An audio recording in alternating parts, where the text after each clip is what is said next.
Lijomol Jose அவங்கள பத்தியும் நம்ம சொல்லி ஆகணும். ஏன்னா லிஜோமோல் ஜோஸ் வந்து முன்னாடி ஜெய்பீம் படத்துலலாம் பார்த்திருப்போம். எப்படி அவங்க வந்து ஒரு செங்கேனியா வந்துட்டு வாழ்ந்திருப்பாங்க அந்த கதாபாத்திரத்துல.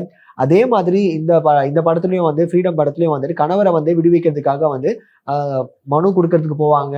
அங்க நடக்கிற விஷயங்கள்லாம் பார்க்கும்போது உங்க அதிருப்தியில வந்து இவங்க வெளிப்படுத்துற ஆக்டிங் எல்லாம் இருக்குல்ல, டாப் நாட்ச்னே சொல்லலாம். அந்த அளவுக்கு வந்து ரொம்பவே அழகா அற்புதமா அந்த கேரக்டரை வந்து கையாண்டிருக்காங்க. படத்தோட ஒன்லைன் என்னன்னு கேட்டீங்கன்னா, சிலோன்ல இருந்து ராமேஸ்வரத்துக்கு ரெஃப்யூஜியா ஈழத்தமிழ் சொந்தங்கள் வராங்க.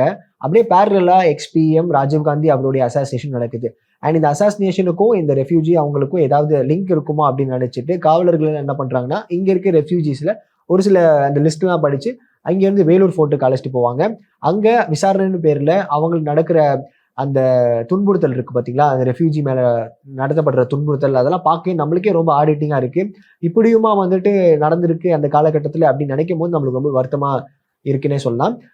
கூடுதலா இங்க இருக்க அந்த துன்புறுத்தல் எல்லாம் தாங்கிட்டு இவங்க அந்த வேலூர் ஃபோர்ட்ல இருந்து தப்பிச்சாங்களா இல்லையா, இல்ல விடுதலை ஆனாங்களா இல்லையா அப்படின்றத மீதி கதை.